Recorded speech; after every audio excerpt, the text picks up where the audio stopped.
What do cacti, flamingos, coral reefs, and floating bridges have in common? They all exist, sometimes unexpectedly, on the stunning ABC Islands. And in this episode of the Cruise Pod, we're diving into everything you need to know about Aruba, Bonaire, and Curaçao. What makes them unique, how to make the most out of your port day there, and which one of these three islands gets skipped far too often. Welcome to my Cruise Pod. I'm Melissa, a university professor who loves to cruise and who loves to talk ship. And I just got back from a cruise calling on the ABC Islands, so I wanted to share my findings. First, what are the ABC Islands? The ABC Islands are Aruba, Bonaire, and Curaçao. They're Dutch Caribbean islands located just off the coast of Venezuela. They're known for their sunshine, their colorful colonial towns, and some of the best snorkeling I can attest personally and diving in the world. Now, what's interesting when you visit here is you'll hear a language that might sound a little unique. At first, we heard hints of Spanish, but the folks also seemed fluent in English, but there were touches of Dutch. But what you'll find is this is a unique language spoken on all three islands called Papiamento. It's a Creole language that reflects their multicultural heritage. Now, don't worry though, most folks here are fluent in English. English is widely spoken. And when it comes to currency, US dollars are accepted pretty much everywhere. Bonaire even uses the dollar as its official currency, so no need to do currency conversion if you're cruising here. These islands also share a desert-like climate with constant trade winds, so it's pretty windy. Every time I've been, it's been quite windy, and they have very little rainfall, which makes them especially appealing during hurricane season when other popular Caribbean cruise ports might be more inconsistent or rainy or get hit by hurricane weather. Now, despite their similarities, each island has a different personality. They're quite unique and distinctive. Aruba is the most developed. It's filled with casinos, even luxury shopping, beach resorts, big name things like that. Curaçao has kind of a blend of old European charm. You feel like you're in Amsterdam, but also a touch of Caribbean flavor. It has a very walkable cruise port and a rich cultural scene. And then there's Bonaire, smaller, quieter, more natural, but a true paradise for water lovers. Now, sadly, Bonaire is often skipped on itineraries, so you'll often find AC itineraries calling on Aruba and Curaçao, and they bypass Bonaire. But it shouldn't be. So I encourage you, if you want to do this, to try to find an itinerary that's ABC and not just AC, because Bonaire is pretty awesome too. First, let's talk about Aruba. The port of Oranjestad is easy to navigate, really. It's just steps away from the downtown area. Now, Aruba is mostly a docked port, but sometimes it gets overcrowded and there aren't enough berths at the piers, so sometimes you'll have a ship that has to tender. So that means that they anchor out at sea and they send smaller tender boats to bring cruisers up to shore. On the day of my visit, I was lucky because I hate tendering, and I had a ship that was docked, but I could see a Norwegian ship that was tendering passengers in and out to the ship. Now, once you get to port, you can walk straight to shops. There's a lot to do right here at the cruise port destination. There are shops, restaurants, there are lots of souvenir stores, and what's cool is they even have a free downtown trolley that loops through the main sites. This includes things like the Archaeological Museum, Fort Zoutman, and the island's legislative buildings. Now, what I like is there's some really high-end shopping at the bougie Renaissance Mall, which is a short walk away. Once you get off the pier, you go through the terminal area with all the vendors and the shops, you make a right, and you can't miss it. And at Renaissance Mall, there's all kinds of things, including luxury shopping, which isn't necessarily something that's common in Caribbean cruise ports. At the Renaissance Mall, you'll find stores like Gucci, Louis Vuitton, and Michael Kors. Now, if you make a left out of port, you'll find that iconic I Heart Aruba sign right there, which is great for a photo op. So aside from shopping, what are the top things to do in Aruba? Now, one of the best ways to see the island, in my opinion, is through an open air bus tour. As I mentioned, I just got back from a cruise to the ABC Islands, and in Aruba, I did a cross Aruba tour. So it's an open air bus. We were with maybe 8 other cruisers, and it took us to all of the big landmarks of the island on a nice open air bus. Although learn from my mistake, even though you're on a bus, you still need sunscreen. I sat in the back and on the left, I got a lot of sun and I got a wicked sunburn. So be cognizant of that. Now on the tour, it'll take you to the big spots in Aruba: the California Lighthouse, the collapsed natural bridge, and the Ayo Rock Formation. Now I enjoyed this. It was breezy and fun. It was nice having that open air bus with the breeze, but it isn't the most high activity, high adventure thing. So if you don't like the idea of sitting on a bus for about 4 hours and you are getting on and off at these different destinations, you might want to do something a little bit more adventurous. But for us, I was visiting with two folks that had never been to Aruba before. I had been before, but they hadn't. And we wanted to see the big sights. It was a really great way to see it. And we even ended our visit at what was my favorite stop, which was a short little beach break where we could actually take off our clothes and have our bathing suits underneath and have some nice beach time before they took us back to the cruise port. And another thing that you can do here is the Aruba Aloe Factory and Museum. Now, if you do like that adventure, something that I saw during my bus tour that I had a little FOMO was a UTV adventure. Now, the climate of Aruba isn't quite what you think. Usually when you hear Caribbean, you think lots of grass and greenery and palm trees, and yes, they have that, but it's also a desert climate. So when we went up to the California Lighthouse, for example, we passed through folks that were doing ATV and UTV excursions through the sands and the dunes, and it looked really fun. So that's a great option as well. Now, on my first visit to Aruba, I did something that was unique. I recommend it. I don't necessarily want to do it again, but it was a great bucket list thing for me, and that was the Atlantis submarine experience. I got to descend in a real submarine 130 feet under the sea. So the submarine tour, it's definitely unique, but it does take up a lot of your port day. So if you want to get around and see Aruba, that may not be the best way to do it. And also, pro tip, when you're in a submarine, the UV light doesn't come through, so you're not seeing beautiful colors and fish and coral. Everything looks kind of muddy and brown, but still cool nonetheless. Now let's talk about a beach day in Aruba. If you want to get some sand and sun, this is a great place for it. Aruba is famous for its white sand beaches, and there are a lot of options really close to the cruise port. Eagle Beach is the most popular. It's known for being quiet, beautiful, and only about 1.5 miles away from the cruise pier. Palm Beach is a little more lively, and here you're going to find resorts and beach bars. Druif Beach is smaller and more serene. Arashi Beach is great for snorkeling. And if you want something truly memorable, it's a little further from port, but this is where I went, which is Baby Beach. It does take about 30 to 40 minutes by taxi. I was just on a bus, so it was easy. We just hopped off as part of our Cross Aruba open bus tour, and I really liked it. It's called Baby Beach because it's suitable for babies because the water is really calm, it's really shallow, it's ideal for families with small children, and it's ideal for relaxing. There's also a really nice beach bar right there on site too. Now I will say it was pretty rocky. I didn't have water shoes with me, so getting in and out of the water was a little ouchy. So if you do want to visit Baby Beach, pack your water shoes. Now, while Aruba is famous for its flamingos, and people always think, I'm gonna go to Aruba, I wanna see the flamingos. And this is what I thought too. I'd already been, like I mentioned, I did the sub tour, and this time I'm like, I wanna see flamingos. But the truth is a little more complicated. While we think of iconic flamingo beach photos from Aruba, they really come from one place, and that's called Renaissance Island. It took me a little bit of digging to figure this out, but Renaissance Island is a private island owned by the Renaissance Wind Creek Aruba Resort. So this is a private resort. So the flamingos live really only on this private stretch of beach, not on any of Aruba's public beaches. So it's not like you're gonna get off the cruise ship, bop over to some public beach, and oh my God, there's flamingos everywhere, and I'm gonna take Instagram photos. It's not like that at all. If you want to see the flamingos, you have to access it basically through this private island. And unfortunately, access to Renaissance Island is extremely limited. The hotel guests of Renaissance Hotel have priority, and they only sell a small number of day passes, sometimes through the resort's website. These do sell out fast, so if you are bound and determined to see flamingos on your Aruba bucket list, you're gonna have to plan ahead and check online for availability.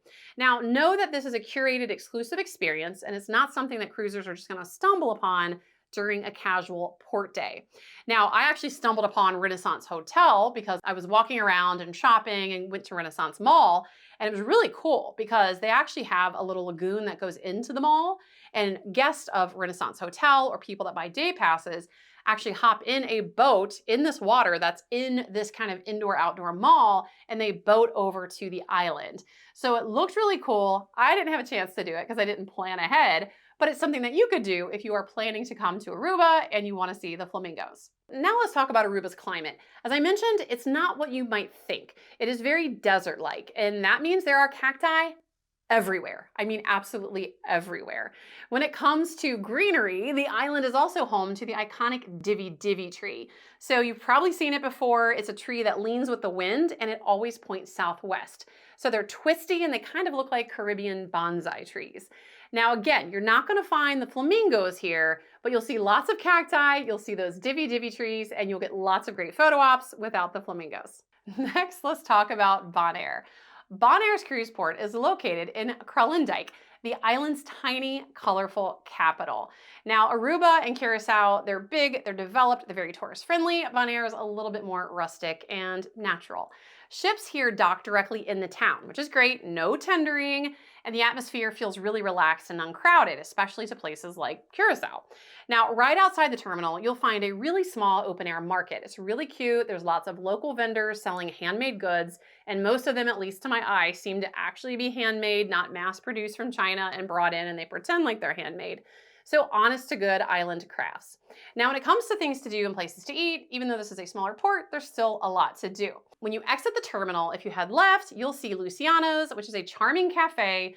I was very delighted with it. I wanted a coffee drink, and they serve all of their drinks with tiny little scoops of gelato, which was really cool. That's a popular spot for cruisers, and now that I visited, I see why. Now, just a few steps further from that is the famous Carol's Beach Bar. This is a big beach bar. It's very well known in Bonaire, and it's a fun spot that sits right on a pier over the water. Now, instead of heading left, if you exit the cruise ship off the pier and you make a right, you can find the Divi Flamingo Resort. It's about a 10-minute walk. This is a private resort that sells day passes to cruisers that give them access to their pool, beach area, and restaurant. And like Aruba though, don't expect to actually see flamingos here. Now, Bonaire is known for its water, its snorkeling, and its scuba diving. So for a truly incredible day, walking around is great, definitely recommend doing that. But I also recommend booking a private boat charter. Klein Bonaire is one of the biggest attractions. It's world famous in Bonaire, and I wanted to see it. And I hate cruise line excursions, and all cruise lines offer excursions to Klein Bonaire. It is an island, it's only accessible by boat, but instead of doing an overcrowded cruise line excursion, I instead booked my own private charter. And it ended up being one of my favorite cruise memories and probably some of the best snorkeling I've ever experienced in my life. And I snorkel at almost every Caribbean cruise port destination. Bonaire is famous for this. The water is crystal clear, there's vibrant coral. It's not just the fish, but it's coral like I've never seen before. And Klein Bonaire, again, is the big attraction. And what's interesting is booking a charter actually ended up being about the same price for my group of us 3 people than it would have been if we booked a cruise line excursion and would have been crammed with maybe 20 or 30 other people on a bigger boat. So I highly recommend a private boat charter here. It's also great for ports like Grand Cayman, but if you want to see the water and get out in the water in Bonaire, this is a great way to do it. I'll drop information below about the private charter I used. Highly recommend. It's a local father-son team. They're amazing. But what also was amazing is the snorkeling. They took us over to Klein Bonaire, also known as Little Bonaire. We were able to hop off the boat, literally into the water, and to snorkel. We got to go over anywhere we wanted. We spent as long as we wanted or as little as we wanted wherever we went. And they even provided cold drinks and fresh fruit for us at no extra cost. Now, when it comes to the Bonaire beaches, obviously Klein Bonaire, that's the big one. But to visit Klein Bonaire, again, you gotta take a boat. But if you want a beach day without a boat and you wanna stay close to the cruise port, there is a tiny little small spot near the dock where you can actually jump into the water. But it's not really a beach day experience. There's not really a beach. There's not really like a sandy shore. It's just a jumping off point. But I did see a lot of cruisers and especially kids and teenagers that were jumping off and just right there by the cruise ship to get into the water. So that's not like a real beach day, but it gives you a little taste of the water if you want that. But for a real beach day, you're gonna need a taxi. And taxis here are readily available and they're not too crazy expensive. Make sure you do bring cash though, most of them don't take credit cards. Te Amo Beach is a popular one. It's only about 10 minutes away from the cruise pier and it's really great for snorkeling. Another option is Bachelor's Beach. It's a little bit further than Te Amo Beach and a little bit more hidden, but a little bit more quiet. Donkey Beach has plenty of space and a pretty relaxed vibe, and Eden Beach is nearby with full beach club amenities. But of course, that crown jewel is gonna be Klein Bonaire. It's an uninhabited island just offshore. Now, if you don't wanna book a private charter like I did, you don't wanna take a cruise line excursion, another way that you can reach Klein Bonaire is by water taxi. And regardless of how you get there, it really is worth every penny. Now, no, this is a true legit rustic island. There aren't beach bars here. There aren't even beach shacks here. There aren't vendors renting loungers and umbrellas. It's very rustic. So you take the water shuttle over, you get out in the water, shallow water, you walk yourself to shore, and there's nothing. There's no facilities. So if you're visiting here, bring water, bring snacks, bring shade. At a minimum, bring a beach towel, but at least bring yourself because the experience is unforgettable. Now let's talk about some unique things about Bonaire. Bonaire is part of a protected marine park, and its waters are truly some of the clearest in the Caribbean. Again, I've seen it all, friends. I've been to almost every Caribbean cruise port destination, and Bonaire is out of this world. So I hate that it's often overlooked on itineraries, and instead of ABC itineraries, you get AC itineraries, because Bonaire is that dream for snorkelers and divers. The island also has a quirky donkey sanctuary, and by the way, donkeys in the wild are not uncommon in the ABC islands, especially in Aruba. They're everywhere, and Bonaire as well, not so much in Curaçao. But it's really the laid back and less overdeveloped, less touristy vibe that makes Bonaire feel completely different from its sister islands. So if you can find an ABC itinerary, I highly recommend it. And finally, beautiful, colorful Curaçao. The capital of Curaçao, Willemstad, is a UNESCO World Heritage Site, and it really does show. When you step off the ship here, you feel like you are in the middle of Amsterdam. There's colorful colonial architecture, and it's unlike anywhere else in the Caribbean. You really do feel like you're in a Dutch country, which it kind of is. The cruise port has two docks. There's a mega pier and Matthew Wharf. So this is a much bigger cruise port than Bonaire, but both are close to downtown and they're easily walkable. And that's what I love about Curaçao, because regardless of which pier you dock at, as soon as you disembark, you're right there at Riff Fort. Now, Riff Fort is home to a Renaissance hotel, but it's a historic fort that's been built into a modern hotel, and it's home to all kinds of amazing cafes, shops, and unique little boutiques. So you get into Riff Fort, you just walk right through. Even if you don't want to shop, just walking through it is pretty cool. And once you exit Riff Fort, you're gonna find the famous Queen Emma floating bridge. This is a pedestrian bridge that swings open to let boats pass. So when you cross it, you'll find yourself in Punda, home of the famous Handelsgade Street, really where you do feel like you're in Amsterdam, with its postcard perfect row of unique Dutch looking pastel buildings. And right off the floating bridge for a long time was the iconic Locks of Love. So it was basically these sculptures, and people in love would take locks and they would put their initials and they would lock it on there. But unfortunately, not too long ago, these collapsed due to the weight of the locks. So don't bring your lock if you're visiting, although they do plan to replace it probably eventually. But what's sad is tourists have been starting to bring locks and they're putting them on other things that are in the area where these sculptures used to exist.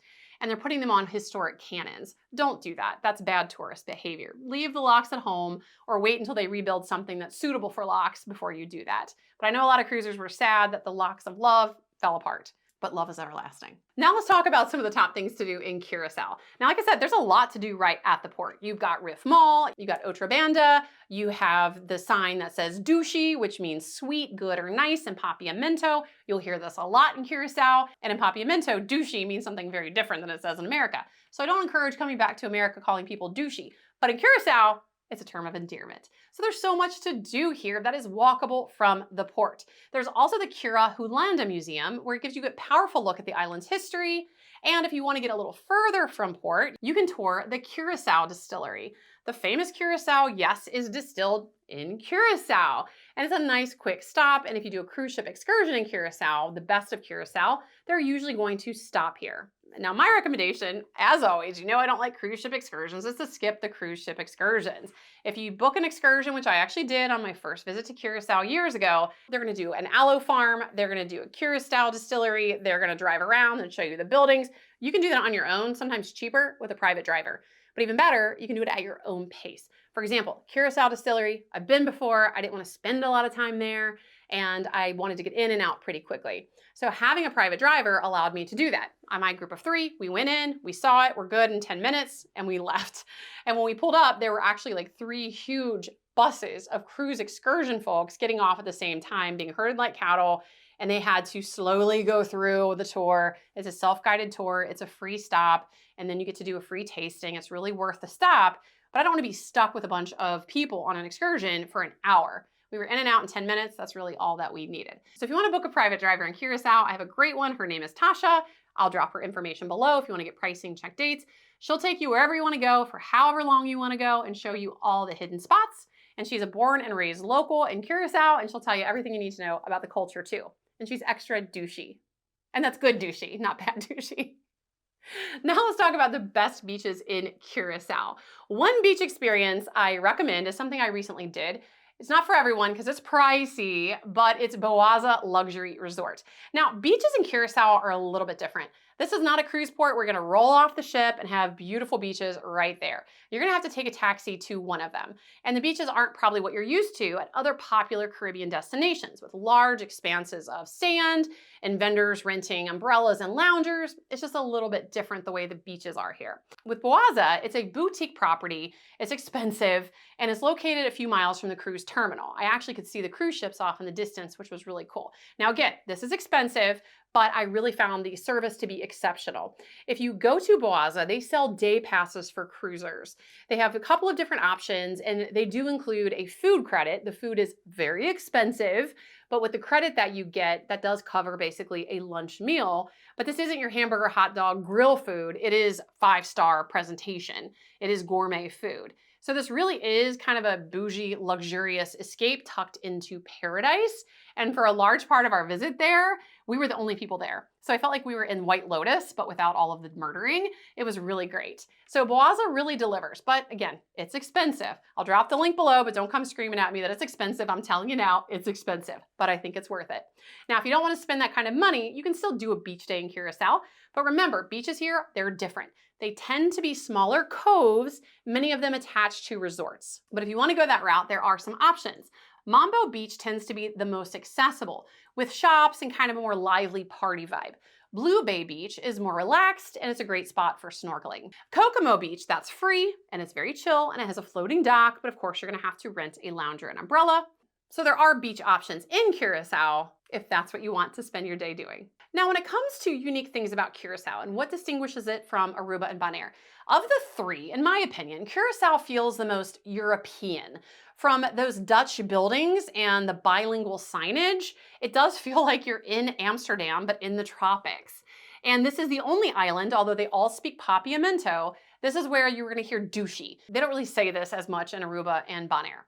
Now, regardless of which island you're on, you are gonna hear the same warm greeting, which is bon bini. That is Papiamento for welcome, and you're gonna hear this everywhere. But like I said at the start of this video, most locals speak fluent English. They speak Papiamento, which is a blend of English, Dutch, Spanish, and Portuguese, and they're very multilingual. So it makes getting around super easy, and US dollars are widely accepted. Now, credit cards are accepted at most shops and restaurants, but for most of these, definitely on Bonaire, you want cash for a taxi, and again, US currency is fine, so make sure you bring some cash, and I always recommend using a travel credit card. I'll drop my recommendation below, instead of a debit card for better protection and travel perks, like some protection for coverage in case something goes sideways. Now let's talk about time zone and climate. All three islands share the fact that they're on Atlantic Standard Time and do not observe daylight saving time. Now that makes it easy for cruise ships to keep to ship time, especially if you're coming from a Florida departure port. The weather here is reliably warm and dry. Average highs are in the 80s, and there are steady breezes and sometimes lots of wind that keep it comfortable, but the wind can sometimes become unpleasant. And as I mentioned earlier, these islands are cool because they're outside of the hurricane belt. So if you're taking a cruise during hurricane season and that makes you anxious, book an itinerary to the ABC Islands so you don't have to worry about that. And of course, regardless of the climate, bring sun protection. I learned from experience, I got so sunburned in Aruba, and I usually don't get sunburned. And make sure you bring water shoes because a lot of the beaches here, especially in Aruba and Curaçao, are rocky. And now for the million-dollar question. People keep asking me, of the three, which is your favorite? And that's really impossible to answer. I love them all for their own reasons. Aruba, I like it because it's that unique desert climate and it has that luxury shopping, which is kind of distinctive and unique. Bonaire is more rustic, but man, the snorkeling and the scuba diving and the water is out of this world. And Curaçao is like, again, Amsterdam in the tropics and the Caribbean. The colorful Dutch architecture, the colorful buildings, it's just so Instagrammable, and there's so much that you can walk to from the port. They all truly are gems of the Caribbean. Now, one thing to note for this and all other cruise port destinations, it's always important to check cruise ship schedules just so you can kind of get a handle on how many ships are going to be in port and you can plan your day. It's also important to see if your visit's going to fall on a national holiday. Why? Well, I learned this the hard way. When we were visiting Aruba, I unknowingly visited on Aruba's National Flag Day. So we're walking around, we get off the ship, as I mentioned, if you make a right, there's all kinds of stores and shops and tourist things and Renaissance Mall, and everything was closed. And I'm thinking, am I out of my mind? It felt very desolate. It felt kind of dystopian. I'm like, why is everything closed? And eventually we realized it's a national holiday. So all these things were closed, and that really caught us off guard, and it limited the things that we could do. No big deal. We had plenty of other things to do. We were killing time before our open air bus tour, which was fantastic, but it would have been helpful just to know that in advance. So always make sure you check the cruise schedule. You can check that usually on the Port Authority websites or places like Cruise Mapper, and also check and see if there are any national holidays that are going to fall on the day of your visit. So the ABC Islands, they're a trio of Caribbean gems, each with their own distinctive and fun and unique personality. And I love them all. So I want to know, what do you think of the ABC Islands? Have you been? Do you want to go? What's your favorite? Let me know down in the comments. And if you found this episode helpful, be sure to like, comment, and subscribe, and visit my blog at profmelissa.com for free port guides, including free port guides for Aruba, Bonaire, and Curaçao. I'll drop those links below, planning tools, advice, recommendations, and so much more. Happy cruising!